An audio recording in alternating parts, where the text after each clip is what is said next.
Man, don't walk up on me! See what's happening here? You want to die here? Huh? Is that what you want?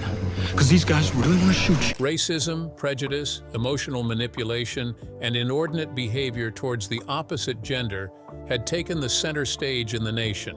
However, Crash addressed these key issues and the silenced received a voice. While the backlash was heavy, it was nothing compared to what happened behind the scene and after its production. Join us as we unveil 20 weird facts about the movie. Number 20. The movie was inspired by a real-life carjacking. Sometimes a life-altering event can inspire a piece of art that resonates with millions. That's exactly what happened to Crash director and co-writer Paul Haggis. Their real-life carjacking in Los Angeles during the early 1990s became the emotional backbone of the Oscar award-winning film. At the time, Haggis was a screenwriter actively working in Hollywood. He was successful but not yet a household name. While he was returning home one night in the affluent neighborhood of Hancock Park, he was carjacked at gunpoint. The attackers, who were two young black men, approached him suddenly and took his vehicle in a frightening confrontation that left him shaken and emotionally gripped. What followed that incident stuck with Haggis for the next couple of days. He found himself reflecting deeply on the assumptions and judgments he made about the carjackers, the neighborhood, the police response, and even his emotional reactions. The experience raised questions that continue to haunt him. These questions include: why did I assume they would be violent? Would I have reacted the same if they were white? How does fear cloud our perceptions of others? How do we reconcile our internal biases with our conscious values? Those questions lingered in the heart of Haggis until years later, when he transitioned into directing. He began writing a screenplay that explored these uncomfortable truths. Crash became a tapestry of interconnected stories all centered around racial and social tensions in modern-day Los Angeles. While the carjacking in the film involving Ludacris and Lorenz Tate's characters echoes Haggis's personal experience, the broader narrative shows how such moments ripple outward and affect lives in unseen ways. Number 19. It was Haggis's directorial debut. Though Paul Haggis was already a respected name in Hollywood behind the scenes, he had never directed a movie before Crash. He had built a solid career as a television writer and producer, working on shows like 30-something, Walker, Texas Ranger, and Due South. Despite his success with scripts, Haggis had never directed a feature film. He decided to helm Crash, not out of ego, but out of necessity. The project was so personally rooted in his own real-life carjacking experience and internal reckoning with racial bias that he feared no other director could do justice to the raw, emotional weight he intended to portray in the film. So, with the encouragement of fellow producer Bobby Moresco, he stepped up and took the director's chair for the first time.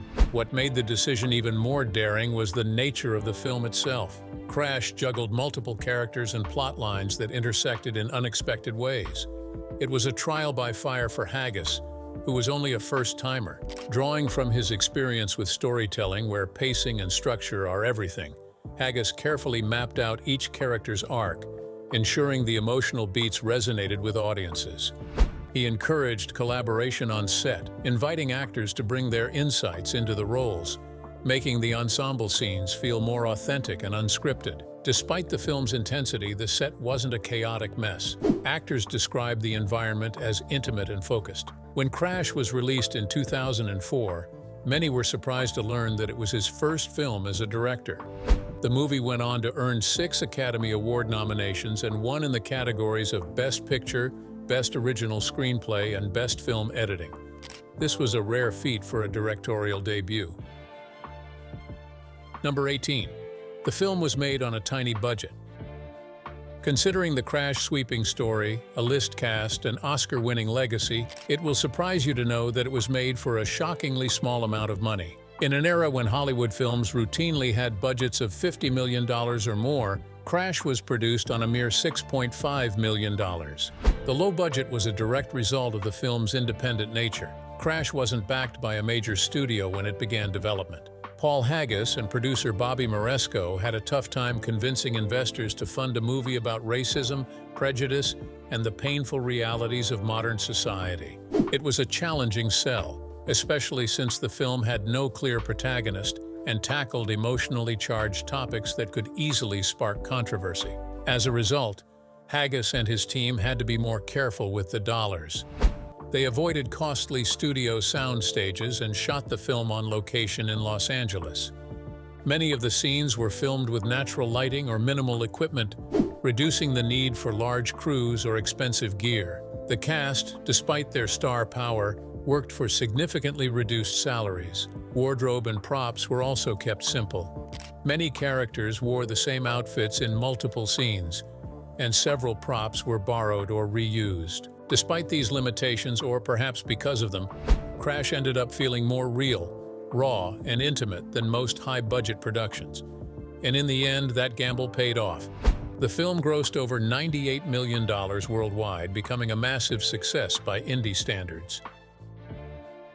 Number 17. The film was shot in just over a month. Examining the characters, locations, and emotional beats of Crash, one would expect a lengthy and carefully paced shooting schedule, perhaps spanning 3 or 4 months. But in reality, Crash was filmed in just 36 days. That's just over 5 weeks to capture a complex, multi-narrative drama with dozens of speaking roles in over 40 different locations across Los Angeles. This incredibly tight schedule wasn't a deliberate choice. Every day on set costs thousands of dollars, and delays simply weren't an option. The nature of the film made things even more complicated. Crash follows numerous interweaving storylines, jumping back and forth between characters in very different parts of Los Angeles. Coordinating the logistics of all these scenes was a monumental task. To make the schedule work, Haggis and his production team used minimal crew and equipment, shot entire scenes in just a few takes, and moved rapidly from one location to the next. This fast pace meant actors had to be fully prepared the moment they stepped on set.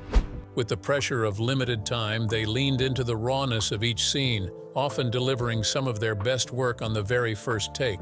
In the end, that 36-day sprint resulted in a film that felt urgent, tight, and deeply personal. The pace of production lent a sense of realism that complemented the film's intense subject matter. Crash proves that when vision, preparation, and passion align, even the tightest schedule can produce cinematic greatness. Number 16, Matt Dillon's groping scene was difficult to film. What do you think we should do about this, Mr. Thayer? My partner and I just witnessed your wife performing fellatio on you while you were... One of the most unforgettable and deeply unsettling scenes in Crash is the traffic stop involving Officer John Ryan and Christine, played by Matt Dillon and Thandiwe Newton. What begins as a racially charged confrontation between a white police officer and a black couple escalates into something even more traumatic when Ryan, under the guise of conducting a pat-down, gropes Christine in front of her husband. The scene is central to the film's unflinching exploration of abuse of power, racism, and sexual violence. But behind the camera, it was just as difficult to create as it was to watch. In interviews, Newton later admitted that filming it left her feeling numb and raw. She described how emotionally draining it was to play a character who is simultaneously terrified, humiliated, and frozen in shock while enduring something so invasive. Matt Dillon also struggled with the scene. As an actor known for his range, he still found it difficult to portray such a cruel and abusive character. He approached the role with sensitivity and respect for Newton's boundaries, but the nature of the scene made it an extremely uncomfortable experience for both. Director Paul Haggis, aware of the emotional weight of what he was asking his actors to do, worked to ensure a supportive environment on set. He limited the number of crew members present during filming to maintain privacy and reduce pressure. Later in the film, the same officer who violated Christine's body ends up saving her life when she becomes trapped in a burning car. This twist forced the audience to ask questions like, how can someone capable of a monstrous act also perform a heroic one? That shows the level of moral ambiguity of people. The groping scene in Crash remains one of the most talked about and controversial moments in the film. Number 15. The entire film was shot on location in Los Angeles. When watching Crash, one of the first things that strikes viewers is how real the city of Los Angeles feels. Director Paul Haggis made the bold decision to shoot every single scene on location in Los Angeles. without the use of sound stages, studio backlots, or green screens. Rather than portray the glitzy Hollywood version of the city, Crash dives into the raw, everyday side of LA. By grounding the story in real places, Haggis was able to reflect the diversity, tension, and beauty of a city that's often romanticized but rarely understood. The decision to shoot on location added several layers of complexity to the production. Filming in real neighborhoods meant working around actual traffic, navigating tight schedules, and sometimes racing against unpredictable weather or natural light. One standout example is the fiery car rescue scene involving Thandiwe Newton's character.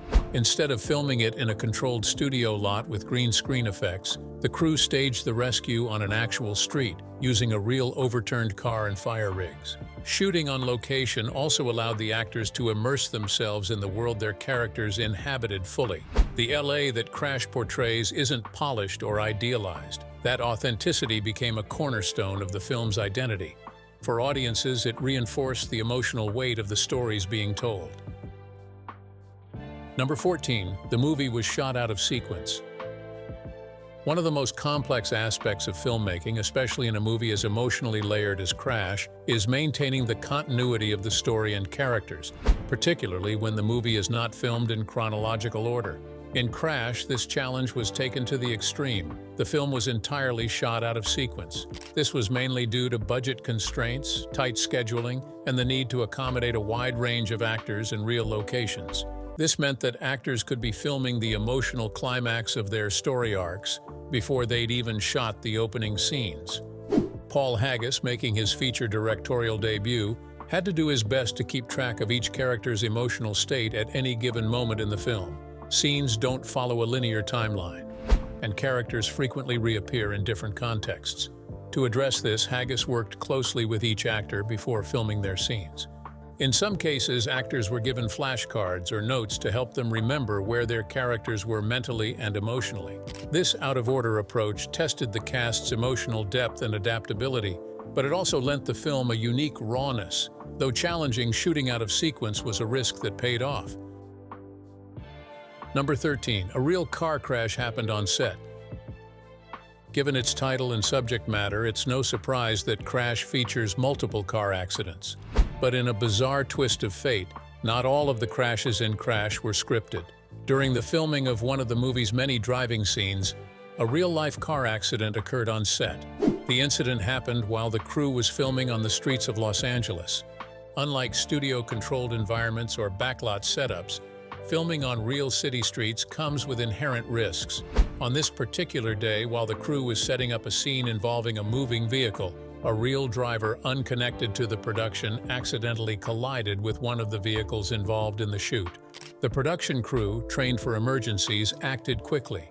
Safety personnel and medics were on site, as is standard during any vehicle-related shoot. Fortunately, no one was seriously injured, though there were some shaken nerves and delays. The car involved sustained damage, and production was briefly halted while everyone assessed the situation and ensured it was safe to continue. Repairing the vehicle and rescheduling shots could have derailed the production timeline. Interestingly, the unexpected collisions in this real crash were exactly what the film itself was about.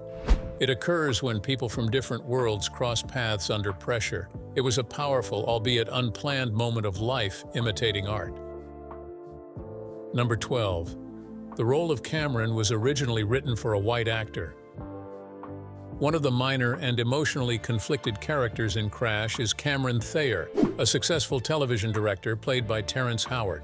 His character, which portrays a black man navigating the pressures of success, societal expectations, and racial prejudice, resonates deeply in the film's identity and power. But what many don't realize is that when Paul Haggis first conceived the role during the early drafts of Crash, Cameron was a white man, a successful figure grappling with the fallout of a traumatic racial incident involving his wife. The narrative was still powerful, but as Haggis reflected on the story and its themes, he began to feel that it lacked emotional depth. Then he thought, what if Cameron weren't white at all? What if he were a black man in a position of success and visibility, forced to endure subtle and overt racism every day? By flipping the character's race, Haggis introduced a much more layered internal struggle. Cameron, as a black man in a predominantly white professional world, would naturally have to police his behavior. Casting Terrence Howard solidified this change. It was a creative decision that elevated Crash from a film about racism to a film about how racism seeps into the most intimate, unspoken corners of life. Number 11. Michael Peña's locksmith story is based on truth. One of the most powerful and heart-wrenching moments in Crash is the moment when Michael Peña's character, a hardworking Latino locksmith named Daniel, comforts his young daughter after a frightening incident by telling her a story about an invisible cloak that protects her from harm. What many don't know is the fact that it was inspired by a real-life story. Paul Haggis, the film's director and co-writer, once heard it from a Latino father he knew personally. While researching the screenplay, he heard about a man who, unable to protect his daughter from the dangers of their neighborhood, told her a story about a magic, invisible cloak that would keep her safe. The father knew he couldn't be everywhere at once, and he didn't have the means to move his family to a safer place. But he wanted to give his daughter a sense of safety, something she could believe in when the world outside was terrifying.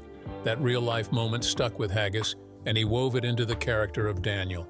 In Crash, Daniel's daughter is traumatized after hearing gunfire outside their home. She's scared that someone is going to shoot her or her father. Daniel, knowing that he can't promise her complete safety in such an unpredictable world, kneels beside her and tells her about the invisible, impenetrable cloak his grandmother gave him when he was her age. The scene pays off beautifully later in the film when Daniel's daughter, wearing her invisible cloak, runs to protect her father during a tense confrontation involving a gun. It's a rare moment of gentleness and hope in a film filled with tension and prejudice. Number 10. It was originally an idea for a TV series. Before Crash became a critically acclaimed and Oscar-winning film, it began as a television series concept. Director and screenwriter Paul Haggis initially envisioned the project as a show that would delve deeply into race relations, class divisions, and social tension in the city of Los Angeles. Haggis's idea for a television series emerged during the 1990s, after a traumatic personal experience in which his car was hijacked in LA. Following that experience, he noticed how quickly he began to stereotype people based on his fear. That realization became the emotional seed for what would eventually become Crash. Despite the strength of the concept, early attempts to develop it for television didn't gain traction.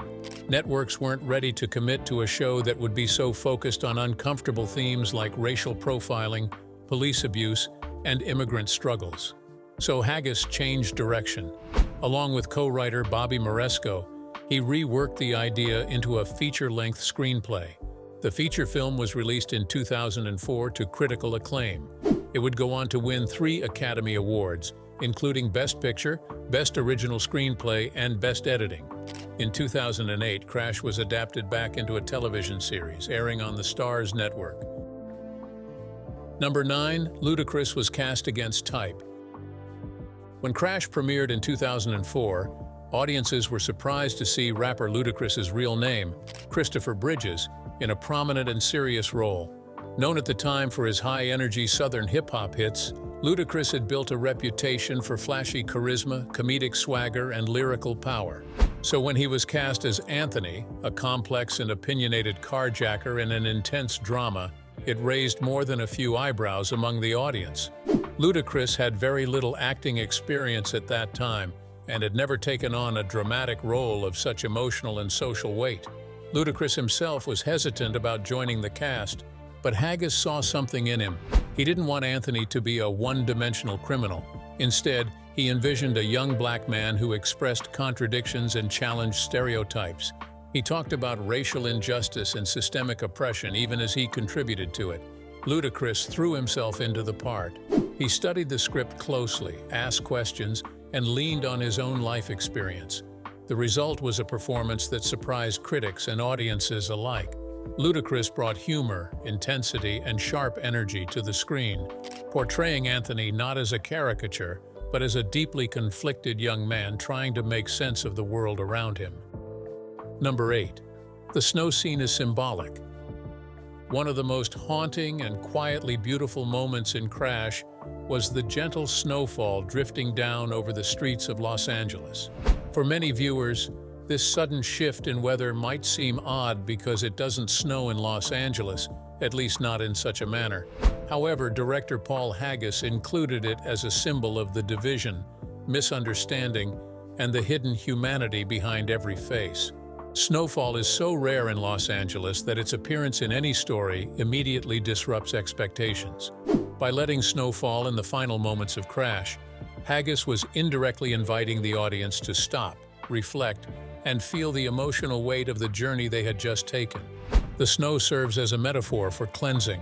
Throughout the film, characters from different backgrounds collide with one another, all driven by fear, prejudice, or frustration. But as the stories unfold, moments of compassion, humility, and redemption begin to surface. So when the snow begins to fall, it feels like a cleansing blanket, a covering of grace over a city and a society bruised by division. The snow is also a symbol of emotional meltdown. Many of the characters in Crash are emotionally stunted, trapped in their roles, biases, and pain.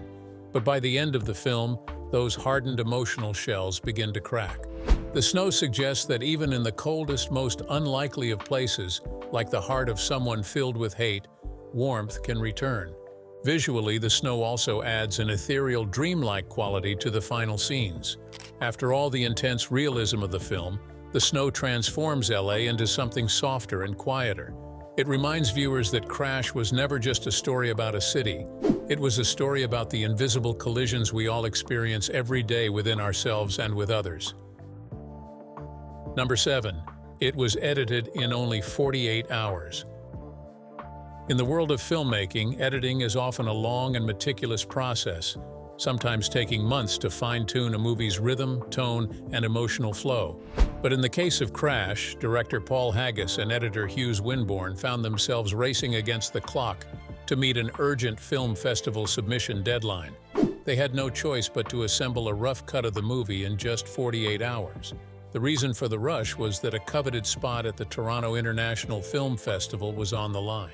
Missing the submission deadline could mean losing a major opportunity to premiere the film in front of influential industry insiders, distributors, and critics.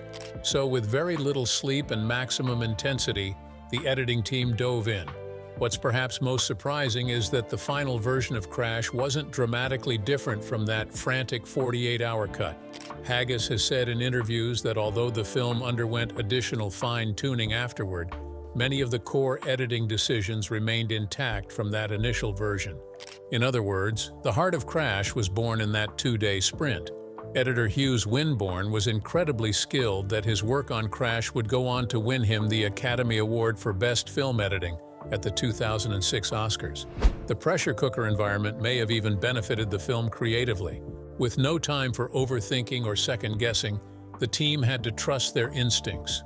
That urgency injected a rawness into the cut that matched the film's emotional intensity.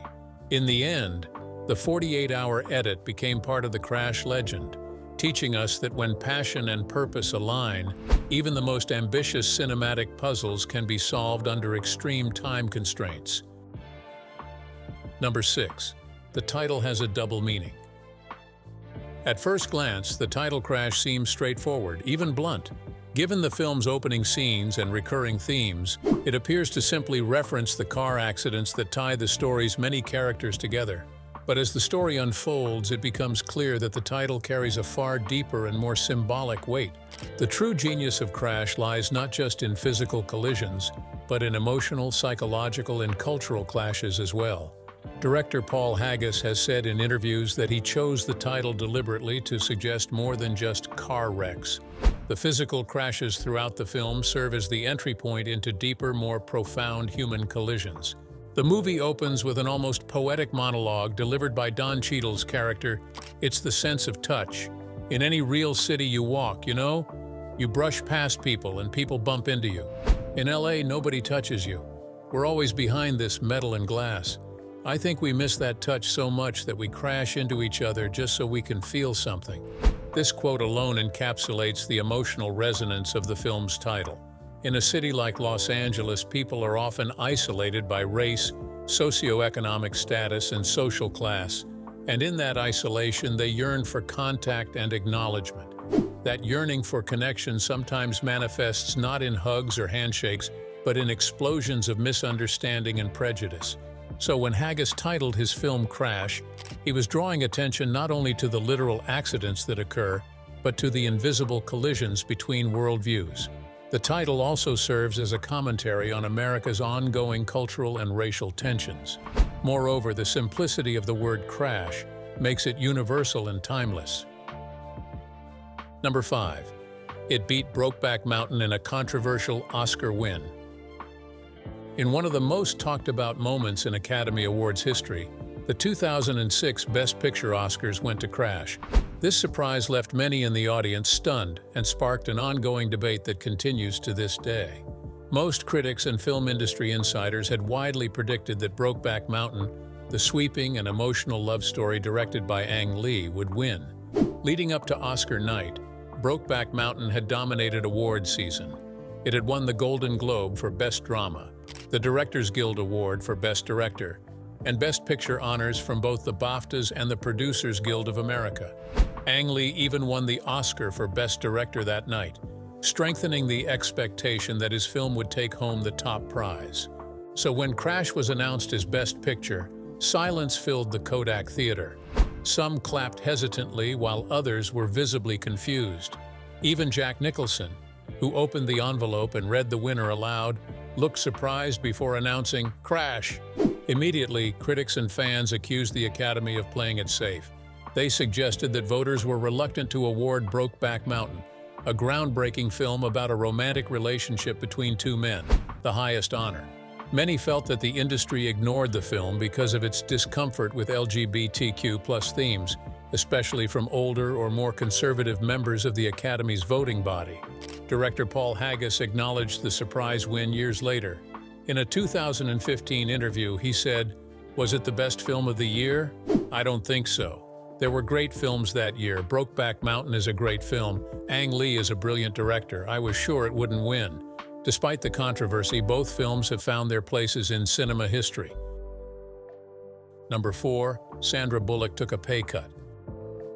When Crash came together as a small independent film with a modest $6.5 million budget, most people didn't expect big-name stars to get involved, let alone one of the most bankable actresses in Hollywood. Still, Sandra Bullock agreed to work for the minimum salary allowed under the Screen Actors Guild because she believed in the story. At the time, Bullock was easily commanding multi-million-dollar paychecks for leading roles. But Crash was different. According to director Paul Haggis, Bullock called him after reading the script and insisted she wanted to be a part of it, even if it meant taking a financial loss. Haggis recalled in interviews, "She didn't ask for anything. She just wanted to help get the movie made." For Bullock, the role of Jean offered a chance to explore a character who was both deeply flawed and painfully relatable. She isn't a villain exactly, but a symbol of how fear poisons empathy. Bullock brought subtlety to the role, allowing viewers to despise Jean one moment and feel pity for her the next. It was a departure from her usual charm, and it demonstrated just how committed she was to supporting a story that needed to be told. Ultimately, Bullock's willingness to forego her usual salary for Crash helped set the tone for the entire production. It sent a message that this film was not about egos or star power, but about confronting difficult truths. Her decision to prioritize art over a paycheck is a reminder that even in an industry defined by contracts and box office numbers, passion still holds a place. Number 3. Don Cheadle helped produce the movie. While Don Cheadle delivered a strong and grounded performance in Crash as Detective Graham Waters, few viewers realized that he was also one of its producers, and his involvement behind the scenes was critical to the film's creation, financing, and success. Crash was a passion project for many of the people involved, and Cheadle's decision to help shepherd the film into existence shows that he believes in its story, message, and artistic integrity. The idea for Crash had been simmering with writer-director Paul Haggis ever since he was carjacked in Los Angeles in the early 1990s. However, many producers and studios felt uncomfortable and didn't offer easy resolutions. That's where Don Cheadle came in. When Cheadle had read the script, he found it emotionally resonant and socially urgent, so he signed on to act and also help produce the film, getting it off the ground. Cheadle became a key figure in the film's pre-production, helping to secure financing, bring on talent, and guide the creative process. He leveraged his relationships, credibility, and industry reputation to vouch for the project. His involvement helped attract other actors who also agreed to work for reduced salaries. As a producer, Cheadle worked closely with Paul Haggis and fellow producer Kathy Schulman to keep the film grounded in authenticity. Despite budget constraints, Cheadle and the team were able to create a visually and emotionally rich film that never felt cheap or rushed. When Crash was finally completed, Cheadle's efforts culminated in its shocking Best Picture win at the 2006 Academy Awards. Number 2. Thandie Newton used a real panic reaction. In one of the most uncomfortable and controversial scenes in Crash, Thandie Newton's character Christine is subjected to a horrifying and humiliating groping by a police officer during a late-night traffic stop. But what many viewers don't realize is that Newton's reaction in that scene was rooted in genuine fear and panic that emerged during filming. Thandie Newton later revealed that her trembling, stiffness, and resistance in the scene were not rehearsed responses or method acting, but real physiological reactions to the intensity and discomfort she felt during the shoot. The moment became even more complex because Newton, like many actors in emotionally charged scenes, had to walk a fine line between vulnerability and professionalism. Director Paul Haggis and the cast, including Matt Dillon, approached the scene with sensitivity, but even with precautions in place, the nature of the scene carried real psychological weight. Dillon reportedly checked in with Newton frequently and wanted to ensure her comfort. This scene stands as one of the most debated and difficult moments in Crash. Critics and viewers have both praised and condemned it, some for its unflinching portrayal of abuse of power, and others for its intense discomfort and potentially exploitative framing. In retrospect, Newton's genuine panic underscored Crash's broader message about the hidden emotional costs of discrimination and the scars it leaves behind. Number 1. It sparked national debates.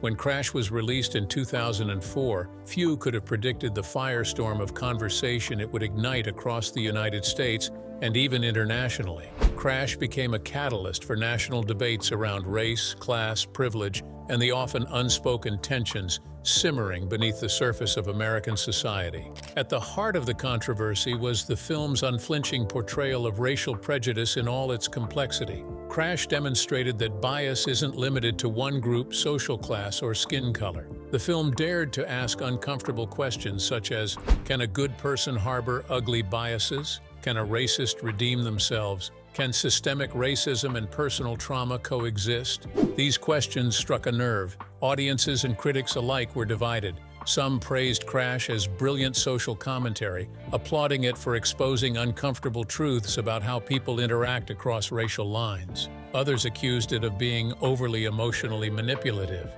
saying it leaned too heavily on coincidence and confrontation to make its point. Regardless of where people landed in their opinions, what no one could deny was that Crash had people talking. Newspapers like the New York Times and the Washington Post published tiny pieces about the film's impact.